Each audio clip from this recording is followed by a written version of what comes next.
Before we begin tonight's journey, welcome back to Quiet History at Bedtime. This channel is still very new, and if you enjoy calm, immersive stories from the past, please subscribe, like this video, and turn on notifications. It really helps this little channel grow. Now, lower the lights, settle in, and let yourself drift back through thousands of years to the edge of the Nile, where an ordinary life in ancient Egypt begins long before the sun has fully touched the water. And now, our story begins. Let yourself step quietly into this world and imagine the first pale light of morning gathering over the Nile. From this moment on, you are no longer looking at ancient Egypt from a distance. You are entering it. You are not a pharaoh. You are not a queen wrapped in gold, and no one is carving your face into stone. You are a working man named Hori, one among millions who lived and died far from the polished images painted on temple walls.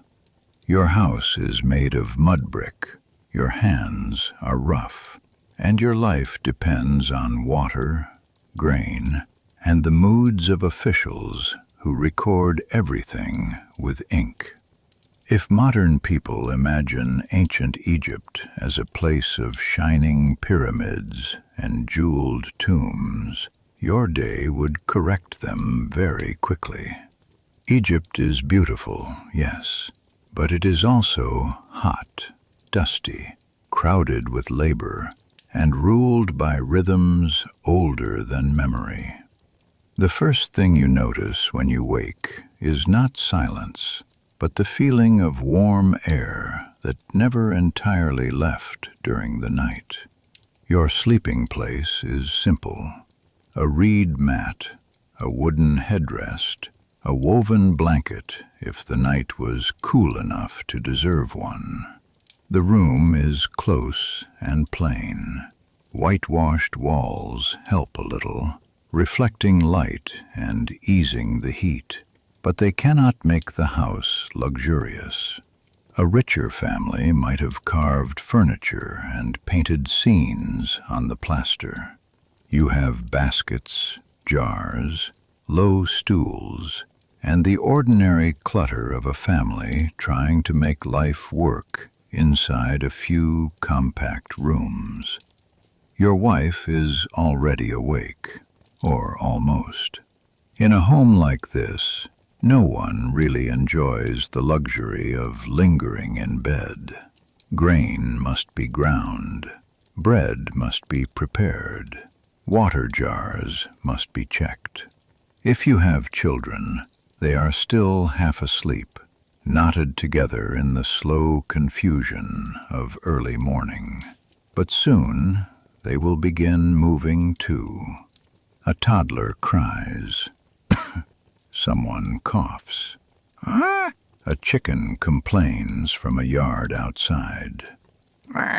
Donkeys bray in the village lane. There is a softness to dawn, but it is a working softness. Even beauty in ancient Egypt usually comes with duties attached. You rise and step onto a floor that still holds a trace of yesterday's dust. Outside, the sky over the Nile is pale and beginning to brighten. This is one of the best moments of the day, before the heat becomes a weight on the shoulders. The river is the center of everything, even when you are not standing at its edge. The Nile tells you when to plant, when to harvest, when to fear hunger, when to hope for surplus, when officials will count the grain, and when temple estates will demand labor. In a land where most rain almost never falls from the sky, the river is not scenery. It is survival. Your clothes are simple and practical. A linen kilt, worn soft from use. Perhaps a light tunic in cooler months. Sandals, if you can spare them for the day's work. Or bare feet, if the ground and your budget demand it. Linen sounds elegant to modern ears, but for you it is ordinary. It wrinkles, stains, and needs washing like any other cloth. Wealthier Egyptians may wear finer, whiter, more carefully pleated linen, with scented oil and jewelry to mark their status. On your body, clothing is less about display than endurance. It must survive sweat, dust, bending, lifting, and the long return home. Breakfast is not a grand meal. Most likely it is bread, perhaps coarse and dark, and beer that is thicker and more nourishing than what many modern people picture when they hear the word. Egyptian beer is not just a pleasure. It is food, hydration, and routine. You eat onions or garlic if you have them, maybe dates, maybe a little leftover vegetable stew. Bread and beer are the twin foundations of your life. They sound repetitive because they are. Yet repetition is often what keeps a person alive. A feast belongs to festivals and the houses of the wealthy. An ordinary morning begins with what fills the stomach and carries the body into work. The scribe is one of the great facts of Egyptian life. He is not necessarily richer than every laborer, but he occupies a different world. He reads, he writes, he serves administration. He turns effort into numbers, and numbers into taxes, rations, and legal realities.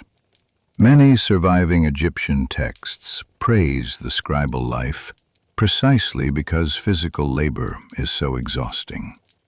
A student learning to write might be warned that farming breaks the body, soldiering is dangerous, and manual trades consume a man piece by piece. To be literate in ancient Egypt is not just to know symbols. It is to stand a little farther from the field and a little closer to power. You know what officials want from the land because you feel it in every harvest. Grain is not just food for your family. It is tax, salary, temple support, state wealth, and royal prestige. Egypt runs on cereal agriculture, the way a modern industrial state runs on energy and logistics. Granaries matter. Measurement matters. Shortfalls matter. When the crop is good, life can feel almost generous. When the crop is poor, no amount of temple splendor makes the hunger less real. This is one reason the annual flooding of the Nile inspired such gratitude and such fear. The river was a gift, but also a reminder that human control had limits. If you pause for a moment and look across the broader landscape, ancient Egypt appears like a narrow green ribbon bordered by vast desert. This contrast shapes your whole sense of the world. The desert is not merely empty land. It is threat, mystery, quarry, burial ground, and boundary.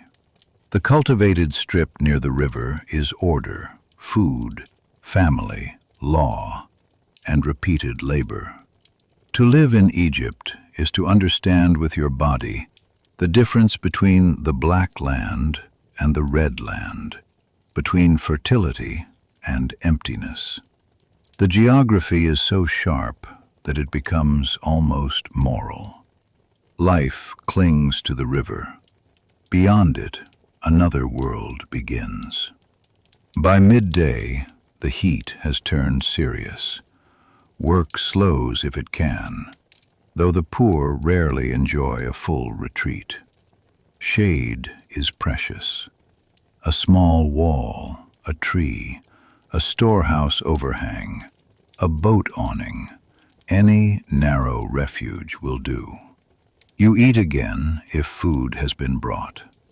Bread, beer, maybe lentils, maybe fish if the river or market has provided, maybe leeks or cucumbers, maybe figs. Egyptian food is more varied than some people assume, but for ordinary households, it is still governed by availability, status, and the need to store or prepare things safely. You do not eat for novelty. You eat for steadiness. The beer is cloudy, sometimes sour, sometimes nourishing enough to feel like a meal. Clean drinking water can be found, but fermented beverages are common, practical, and familiar. You drink not to become theatrical, but because your body requires fluid in a punishing climate. Children may drink watered beer. Workers may receive rations that include it. Bread and beer together form the heartbeat of ordinary subsistence. The romance of ancient Egypt fades quickly when you realize how much of life is built on grinding grain, baking loaves, brewing batches, hauling jars, and making sure none of it runs out before the next cycle begins. At this hour, stories travel between workers. Someone complains about a tax collector. Someone remembers a relative conscripted for labor on a royal project. Someone gossips about a marriage arrangement, a dispute over a boundary line, or an illness in a neighboring house. Ancient Egypt may seem distant to us, but its social world is recognizable. People complain about authority. They worry about children. They notice who has prospered and who has fallen behind. They compare prices, speculate about fairness, and keep careful memories of slights. The past is full of hieroglyphs and incense, yes, but also full of very ordinary human resentment. If the season is inundation and field work is reduced, your day may look different. Perhaps you are sent with others to repair irrigation works, to move stone, to serve a temple estate, or to contribute labor to a construction effort. Popular culture has long imagined masses of slaves building pyramids under whips, but the reality is more varied and more bureaucratic. Large projects used rotating labor forces, skilled artisans, paid workers, conscripted labor, and carefully organized supply systems. Brutality certainly existed in the ancient world, but administration mattered just as much. Egypt was not powered only by force. It was powered by coordination, obligation, and records. Now imagine that one of your sons has shown promise and has been sent, somehow, into training that might one day lead to scribal work. Suddenly, the family's hopes rearrange themselves around literacy. To write is to escape some of the crushing repetition of manual labor. School, if we call it that, is not gentle. Memorization is strict. Discipline can be severe. Texts copied by students often preserve complaints about beatings and boredom. Yet the reward is real. The hand that holds a reed pen may one day direct men who hold hoes. In a world built from records, writing is as close to social magic as most families can imagine. But for most people, upward movement is limited. You are born into a certain pattern of life, and though small changes are possible, the wider structure remains. This is why family matters so much. Your household is not merely emotional company. It is economic insurance, labor cooperation, old age support, and social identity. Marriage is practical, but that does not mean affection is absent. Surviving love poetry from ancient Egypt can be tender, playful, even ardent. Husbands and wives quarrel, depend on one another, desire one another, and grieve one another.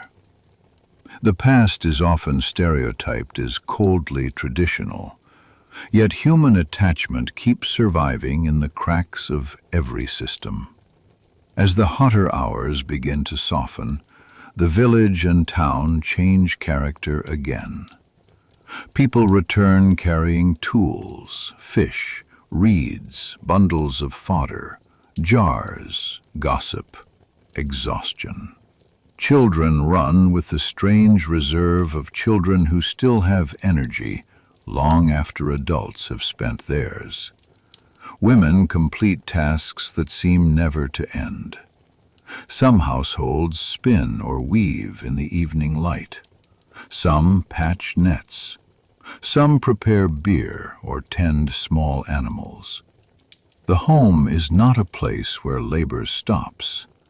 It is simply where labor changes form.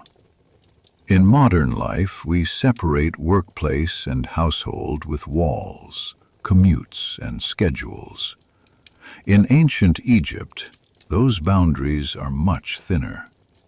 A larger settlement may have a market area where exchange takes place, though much of the economy also runs through rations and institutional distribution. Here you might acquire vegetables, fish, pottery, linen, oil, or sandals if circumstances allow. Barter, measured exchange, and informal credit all play roles. Coins are far in the future for much of Egyptian history. Value is often understood through weight and equivalency, especially in grain and copper. This means that daily transactions require memory, trust, reputation, and sometimes argument. Prices are not printed on signs. Fairness is negotiated in voices, habits, and what each side can get away with. Religion is impossible to separate from daily life, and not just because temples dominate the landscape. Every stage of your day brushes against the sacred. The rising sun is not just sunrise. It participates in cosmic order. The Nile's cycle is not just hydrology. It reflects a world held together by divine balance. Small household shrines may honor protective figures. Larger temples feed gods with offerings through priestly ritual, though the public mostly encounters this power from the outside.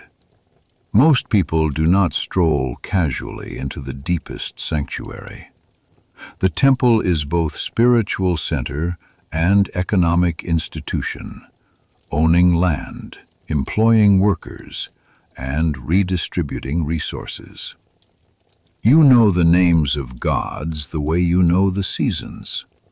Amun, Ra, Osiris, Isis, Hathor, Ptah, Anubis, and local deities tied to particular places and needs. If your child is sick, if a pregnancy worries the household, if a journey feels uncertain, if a legal dispute turns against you, prayer is not ornamental. It is one of the few forms of influence left to a person whose control over events is always incomplete. Offerings may be modest, a prayer may be whispered, a small amulet may hang at the neck. No one in your village thinks this is irrational. It is as normal as checking the grain jar. The great royal ideology of Egypt says that the king maintains ma'at, the rightness and order of the world. On monuments, this looks serene and absolute. In ordinary life, order feels less secure. Fields fail, children die, officials cheat, neighbors lie. Animals go missing, houses crack, illness comes in the night. The power of Egyptian religion partly lies in its promise that behind these daily frustrations there remains a structure deeper than chaos.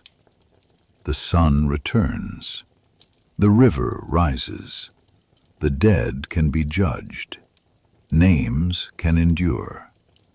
Ritual can push back against disorder, at least enough for a person to continue living. Festivals break the routine and help explain why many Egyptians could feel pride as well as fatigue in their civilization. During major celebrations, temple images may travel in procession. Music sounds, food is distributed in larger quantities. Beer flows more freely. Crowds gather. Ordinary people may glimpse sacred objects or participate in communal joy that temporarily softens the pressure of everyday labor. These are not small things. Festivals are emotional fuel. They remind a farmer, a baker, a porter, or a laundress that life is more than tax, dust, and repetition. A state that can stage beauty and sacred drama earns loyalty as well as obedience. Still, even joy has edges. Public festivals reinforce hierarchy. Priests, officials, nobles, and the royal household remain visibly closer to divine power and material abundance than you are. You may celebrate, but you do not forget who owns more land, who wears finer linen, who commands labor rather than supplying it. Ancient Egypt is often described as stable, and compared with some societies, it was astonishingly continuous. But continuity is not the same as equality. Order, especially when praised by elites, usually means that everyone knows their place and most people remain in it. As evening approaches, you return home. The shadows lengthen, and for a short while the world becomes gentler. Mud brick walls glow softly. Palms and reeds darken against the sky. The air loosens its grip just enough for breathing to feel easier. This is the hour when family life is most visible. Someone kneads dough. Someone washes a child. Someone repairs a basket. Someone tells a story, half for entertainment, and half because stories carry memory better than lectures. Children hear names of gods, ancestors, pharaohs, local troublemakers, and long-ago wonders as naturally as they hear instructions to stop chasing the chickens. Dinner is, once again, practical. Bread, beer, vegetables, perhaps beans or lentils, perhaps dried or salted fish, perhaps dates, perhaps a little meat if a special occasion or local abundance allows it. Most people in ancient Egypt do not eat lavishly every day. Meat is more common for the wealthy or for specific moments. Yet even a simple meal can carry comfort. After a day of glare and labor, to sit with familiar people in fading light is its own kind of wealth. History books often tell us what empires built. They much more rarely pause over how much relief could live inside an ordinary bowl of warm food. After eating, some tasks remain. Water must be stored, animals secured, embers watched, tools put away, linen shaken out, children settled. The body slows, but the mind may not. This is the time when worries slip in more easily. Will the flood be enough this year? Will the scribe record fairly? Will the roof need repairs before the next season? Will your daughter marry well? Will your son remain healthy? Will the grain last? Ancient people did not have modern anxiety in modern language, but they certainly knew the heavy, private feeling of not being able to guarantee tomorrow. Night in ancient Egypt is darker than many modern viewers can comfortably imagine. Once the sun is gone, the world narrows. Lamps and torches exist, but fuel costs effort and resources. Darkness changes what can be done and what can safely be attempted. The stars, however, are magnificent. Without electric haze, the sky becomes a giant architecture overhead. Constellations matter. The movement of celestial bodies is observed with seriousness. Night belongs to sleep, but also to myth. The sun god's journey through the underworld is not an abstract doctrine. It is part of the emotional fabric of darkness itself. Dawn is not assumed. It is a victory renewed. This is one reason Egyptian ideas about death are both elaborate and intimate. You have seen burials. You know the names of the dead in your family. You understand that the wealthy prepare tombs, coffins, amulets, and texts on a scale you will never match. Yet ordinary people also care deeply about remembrance and the afterlife. To continue after death, one must in some sense remain intact. One must be named, buried, mourned, and sustained through offerings, if possible. The famous splendor of mummification belongs most visibly to elites, but the longing underneath it belongs to almost everyone. Do not let me disappear. When you hear modern people speak of mummies as curiosities, you would not recognize their tone. For you, preparation of the dead is not entertainment. It is tenderness mixed with fear. A person is washed, wrapped according to means, placed with goods if goods can be spared, and sent onward with prayers. Osiris offers a model of death overcome, of fragmentation answered by restoration. The judgment scene, with the heart weighed against the feather of Ma'at, speaks directly to a society obsessed with order and record. Even in death, the question remains, were you aligned with what should be? Perhaps tonight an elder relative speaks quietly about an ancestor whose tomb is somewhere nearby, or whose name is still repeated at meals, so that memory does not thin. This is another human thread that stretches easily into the present. Ancient Egyptians are often represented through colossal statues and dynastic charts, but most of them lived in families where stories of the dead lingered in ordinary conversation.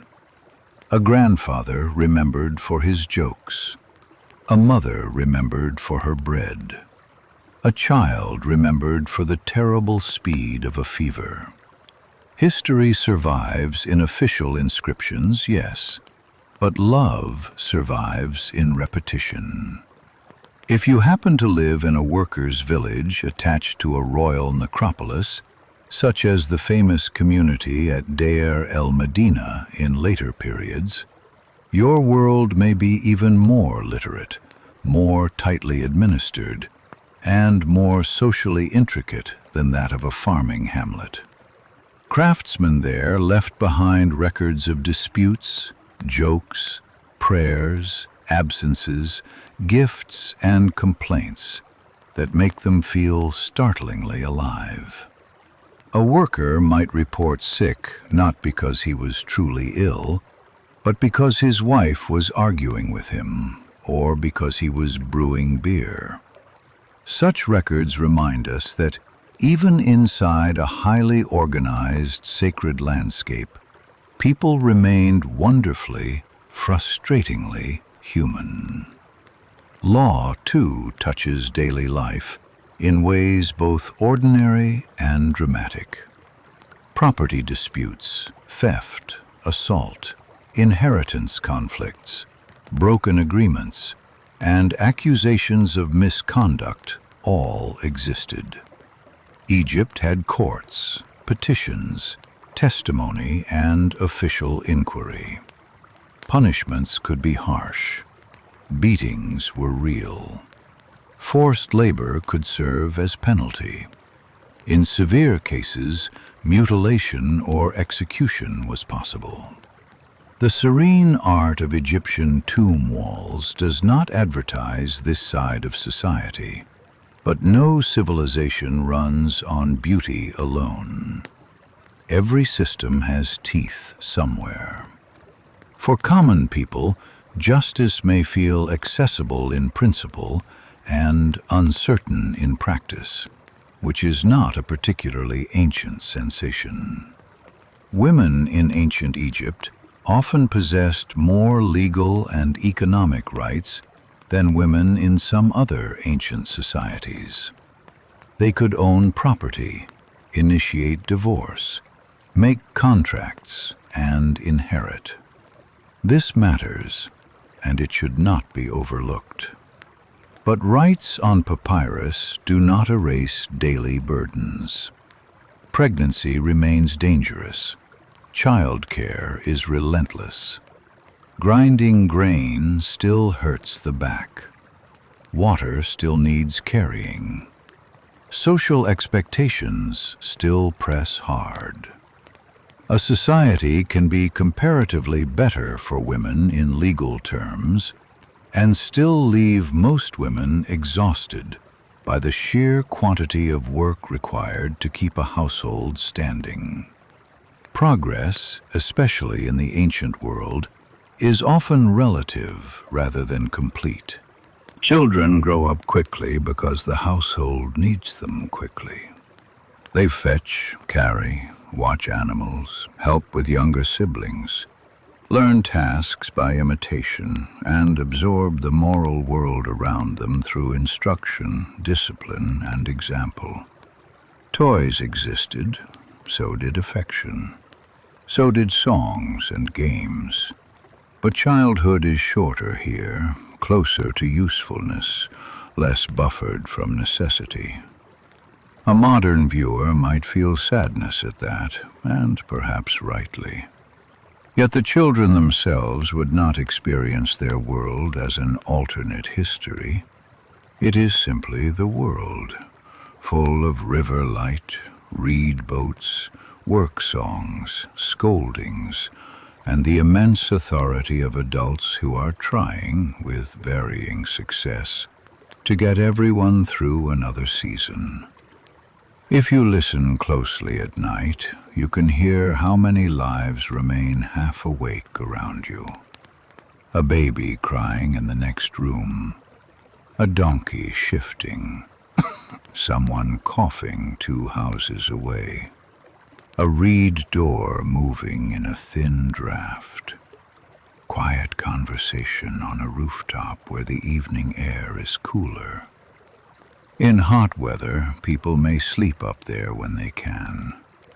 Roofs become social space, workspace, sleeping space, and lookout point all at once. From a roof you might see the stars, the dark line of palms, the silver path of moonlight over water, and perhaps the faint glow of a temple precinct still holding ritual long after the village has tired. And now, as your day comes to its soft end, we return to the question that quietly shaped this whole journey. Why would a modern person struggle to last a single day in ancient Egypt? Not because Egypt lacked beauty, it had beauty in abundance. Not because its people were primitive, they were highly skilled, observant, organized, and resourceful. You would struggle because every ordinary comfort you take for granted is either fragile, labor-intensive, or missing altogether. Clean water takes effort. Bread takes effort. Coolness takes effort. Light after sunset costs fuel. Illness is dangerous. Bureaucracy is personal. Labor is physical. Privacy is scarce. Security depends on family, flood, and fortune. You would also struggle because ancient Egypt asks a person to live inside nature more directly than most modern urban lives ever do. The river's rise matters to your dinner. The sun's intensity determines your pace. The quality of mud brick, rope, reed, linen, and grain decides how your year unfolds. The natural world is not a weekend destination. It is an employer, judge, and occasional executioner. For all our nostalgia about simpler times, there is nothing simple about basing an entire civilization on the successful movement of water and the disciplined labor of countless households. And yet, for Hori and millions like him, life here is not only hardship.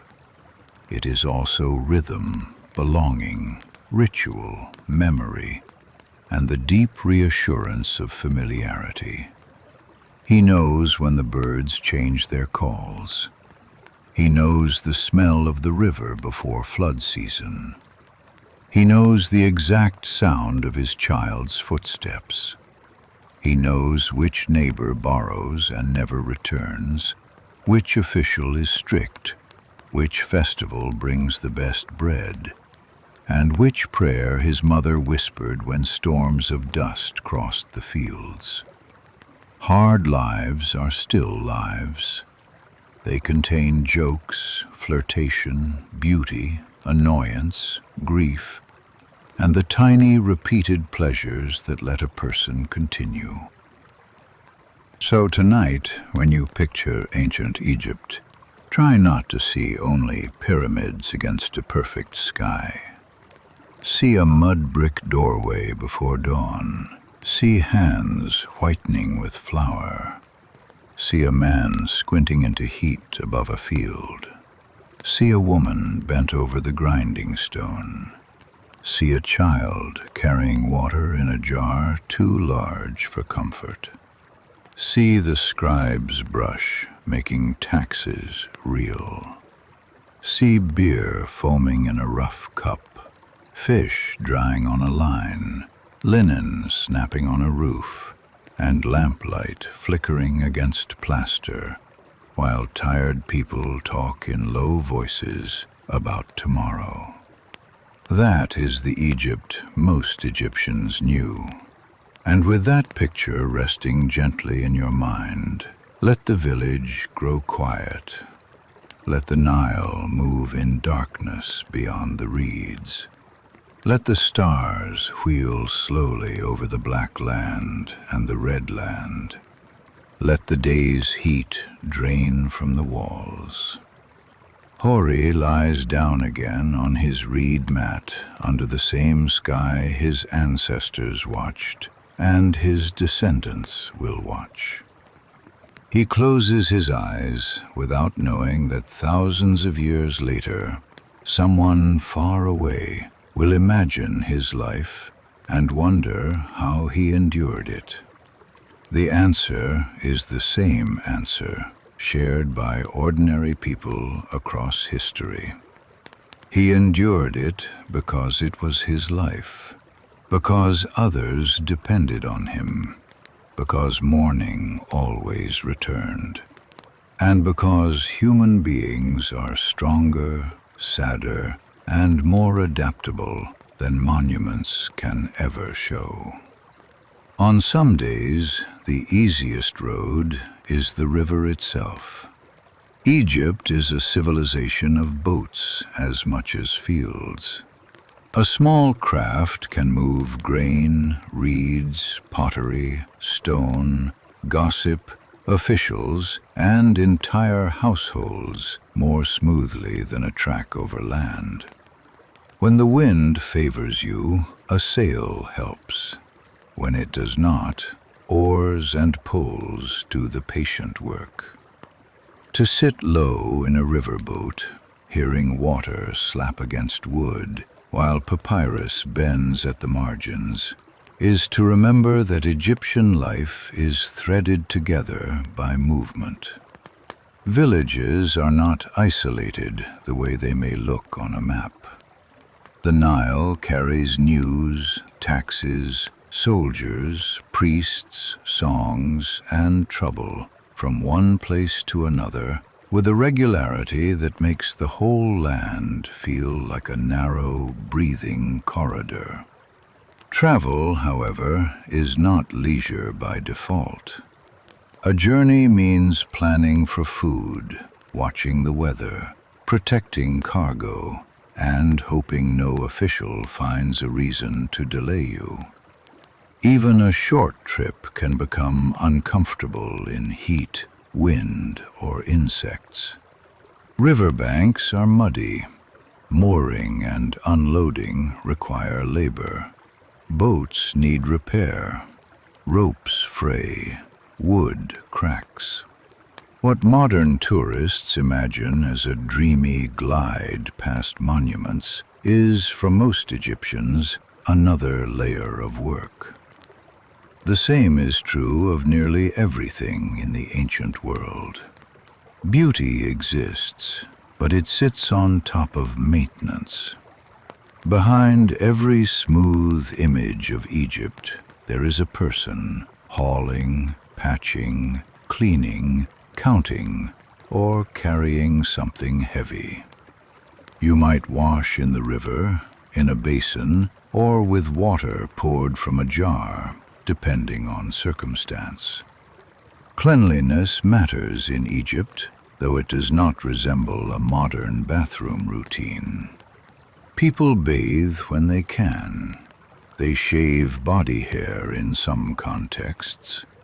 Priests, especially, observe rigorous standards of purification. Ordinary people value cleanliness too, but water has to be fetched, stored, and used with care. Soap, in the modern sense, does not exist, though natron and oils can help. The climate makes washing desirable, and dust makes it necessary. Yet no one is stepping into a tiled shower after work. Hygiene is an effort, not a convenience, and that difference changes how the body feels every hour of the day.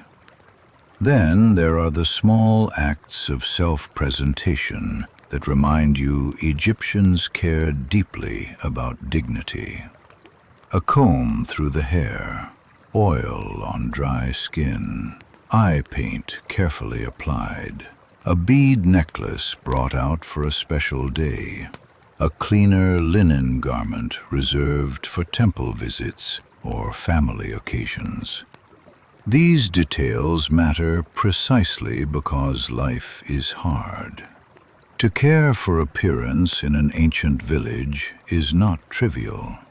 It is a way of insisting that you are still a person, not just a laboring tool. Modern people often misunderstand adornment in past societies as pure vanity. More often, it is morale, social language, respectability, and sometimes protection all at once. Love enters the day in quiet ways too. A wife handing you food before dawn. A husband repairing a sandal without being asked. A glance in the market that still means something after years of marriage. Ancient Egyptian texts preserve flirtation, longing, jealousy, jokes, and tenderness that feel startlingly alive. A woman may compare her beloved to a garden or a bird. A man may speak as though his lover's voice restores him. These poetic voices come to us through writing, which already means they are filtered through the literate classes, but the emotions beneath them are not elite property. Ordinary households also knew intimacy. Hardship does not erase affection. Sometimes it concentrates it. Yet intimacy lives beside risk, especially for women. Pregnancy in ancient Egypt can be a source of joy, status, and continuity, but also fear. Childbirth is dangerous, and the line between a healthy delivery and tragedy can be thin. Protective amulets, household rituals, experienced older women, practical remedies, and prayer all gather around the event because so much is uncertain. An infant may not survive. A mother may not survive. Families in the ancient world love children fiercely, yet they do so without any guarantee that those children will live to adulthood. This is one of the deepest emotional differences between their world and the assumptions of many modern viewers. Hope is never casual when survival is fragile. Servitude also complicates the social landscape. Egypt had enslaved people and other forms of dependent labor, though the institution varied across periods and circumstances. Some were war captives. Some were attached to households or estates. Some servants may have occupied statuses that were neither free in the modern sense, nor identical to chattel slavery as known in later Atlantic systems. An ordinary farmer like Hori lives above someone in the hierarchy and below many others. This is important because ancient suffering is not evenly distributed. To say that ordinary Egyptian life was hard is true. To say it was equally hard for everyone would be false. Power always finds someone with fewer choices. Even the army touches village life more than one might expect. A kingdom with frontiers, trade routes, and imperial ambitions needs soldiers, supplies, and transport. Men can be recruited. Grain can be requisitioned. Horses, chariots, bronze weapons, leather equipment, all these things belong to a military world that may seem distant from a farming household until one of its demands reaches your door. Royal victory scenes on temple walls show triumph and domination. At the village level, war often means taxes, absence, anxiety, and news carried back by those who survived. Empire is rarely felt first as glory by the people feeding it. There are quieter evenings when someone brings out a board for Senate or another game, and for a little while the household turns from necessity to play. Music, too, has its place. A simple song, hand clapping, a reed flute, a small drum, a voice carrying over a roof at dusk. Even poor communities create leisure from very little. This should not surprise us, though somehow it always does. Histories of labor can become so heavy that they accidentally strip ancient people of delight. But delight survives. It survives in jokes written by workers, in love songs copied by students, in festival dancing, in children racing barefoot through dust, in adults laughing at a story they have heard many times before. Old age, when a person is fortunate enough to reach it, changes everything again. The body that once lifted sacks and dug channels becomes slower, stiffer, less reliable. In a world without pensions, mechanized comfort, or modern medicine, aging makes dependence visible. You rely more on children, on spouses, on kin. This is one reason family continuity matters so deeply. To have descendants is not only about legacy, it is about practical care. Who will bring water when your knees fail? Who will speak your name after burial? Who will stand between you and loneliness if you live longer than your strength? The ancient household carries all these responsibilities at once. And if the Nile fails, even partly, the whole emotional tone of life changes. One poor inundation may not destroy everything, but repeated bad floods can tighten the entire society like a rope. Grain shrinks, prices rise, officials become harsher because quotas remain, theft becomes more tempting, debt becomes more frightening.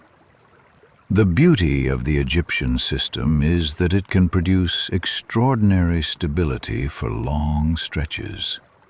Its danger is that so much depends on a natural cycle no human can command. Monumental Egypt looks eternal. Subsistence Egypt always stands one bad season away from worry. This is why granaries and storage matter so much in Egyptian thinking. To modern people, a full warehouse may seem dull compared with a golden mask. To an ancient household, stored grain is more beautiful than gold because it promises continued life. Bread in the future is worth more than splendor in the present. Ration systems, measured baskets, sealed jars, and official counts all reflect a truth at the center of agrarian civilization. Survival is arithmetic performed against uncertainty. The state knows this. Temples know this. Mothers know this. Children learn it without anyone needing to explain much. Hunger is a better teacher than philosophy. Animal life shares your world at every step. Cattle pull plows and signal wealth. Donkeys carry burdens and insults with equal patience. Goats, geese, ducks, dogs, and cats each occupy their own place in the domestic and symbolic order. Insects torment the body. Crocodiles and hippos haunt the edges of river life, reminders that nature is not a gentle partner. Egypt venerates some animals, fears others, domesticates many, and represents them constantly in art and religion. To live there is to remain in continuous contact with non-human lives that feed you, endanger you, amuse you, or accompany you through the ordinary day. And throughout it all, the monuments are there. Maybe distant, maybe nearby, maybe under construction, maybe already old beyond your grandparents' memory. A temple wall covered in carved scenes, a royal tomb hidden in desert cliffs, colossal statues whose expressions do not change when laborers pass beneath them with sore feet and empty stomachs.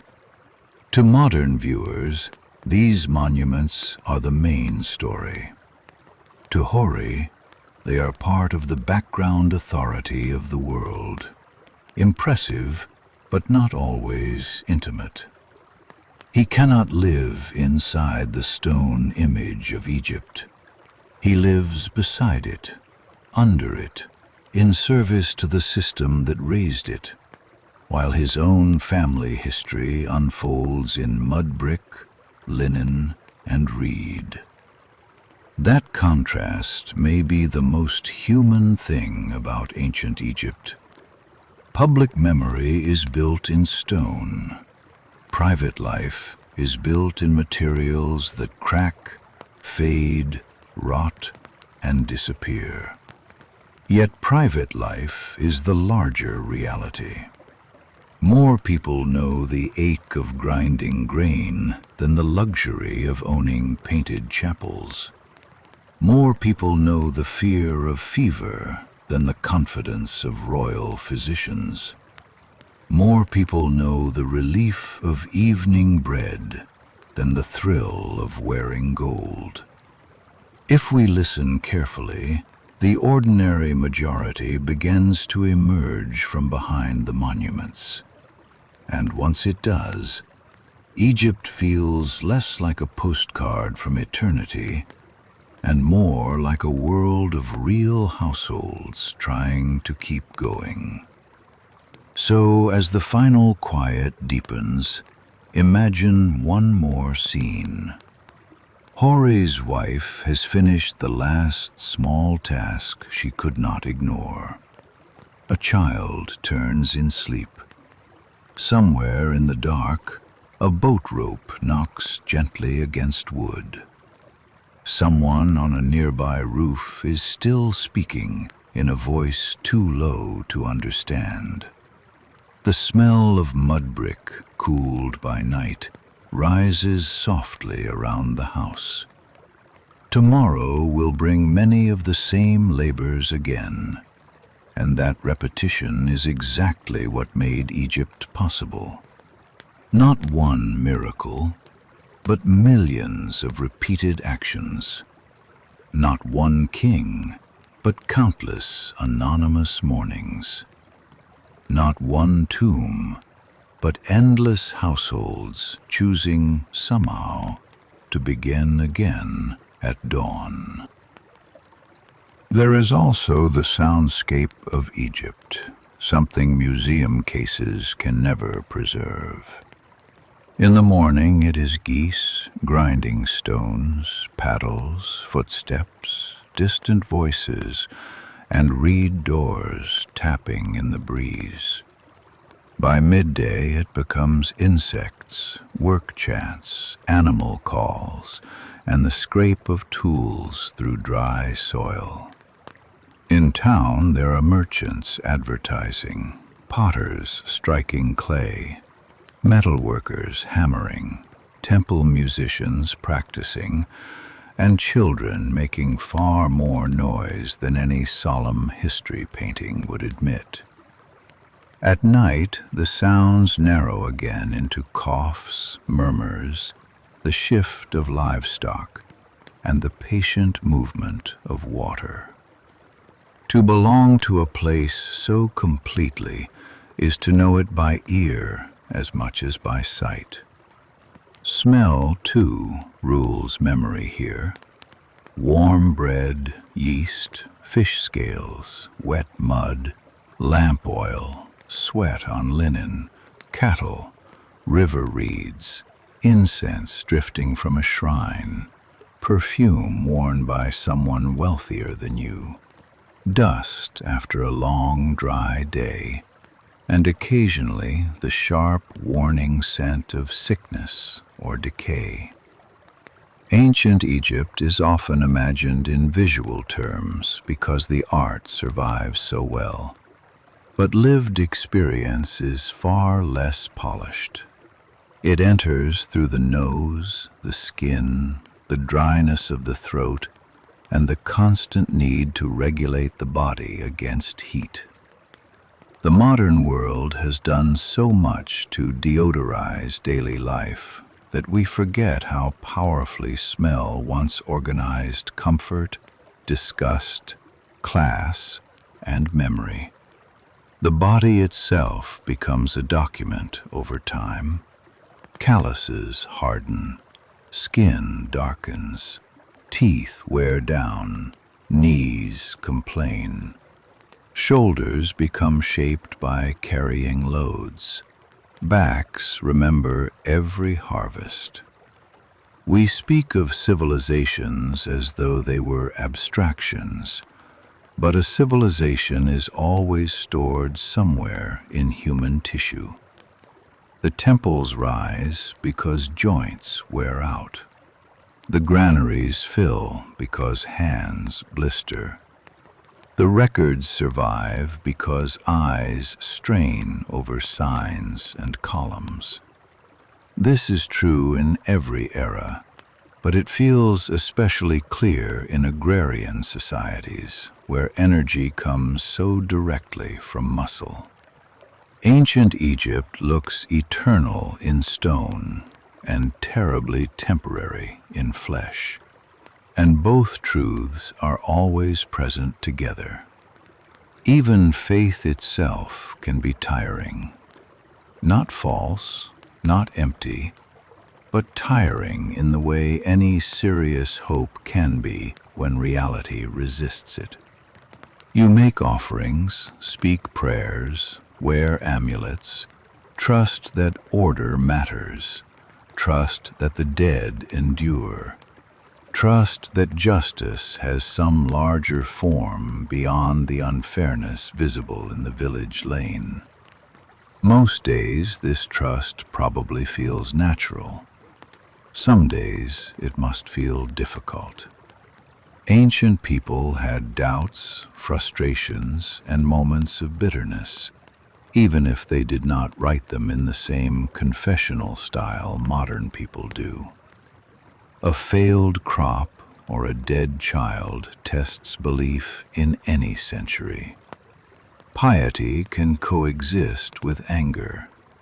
Ritual can coexist with grief. And yet tomorrow morning, before the sun is fully up, the village will begin again with astonishing competence. Fires will be relit. Grain will be measured. Boats will push off. Scribes will unroll papyrus. Priests will wake the gods with incense and offerings. Children will be told to hurry. Workers will adjust their linen and step into another day. This, more than any single monument, is the real genius of ancient Egypt. It is the genius of repetition that does not collapse, of households that carry a civilization forward, one loaf, one jar, one field, one prayer, one tax payment, one lullaby at a time. And as this long Egyptian day finally settles into darkness, you can let that rhythm soften too. Let the boats drift out of sight. Let the ovens cool. Let the temple songs fade into the warm night air. And let the houses along the Nile fall quiet, one by one. The workers have done enough. The children are asleep. The lamps burn low. And for now, the world asks nothing more than rest. If you enjoyed wandering through the human side of ancient Egypt with me tonight, please support this new channel, Quiet History at Bedtime, by subscribing, liking, and turning on notifications. It really helps this little channel grow, and it helps more listeners find these calm, sleepy journeys into the past. Thank you for spending this time here. I hope this story brought you a little peace, a little wonder, and a gentle path into sleep. Good night, sleep well, and I will see you in the next Quiet History.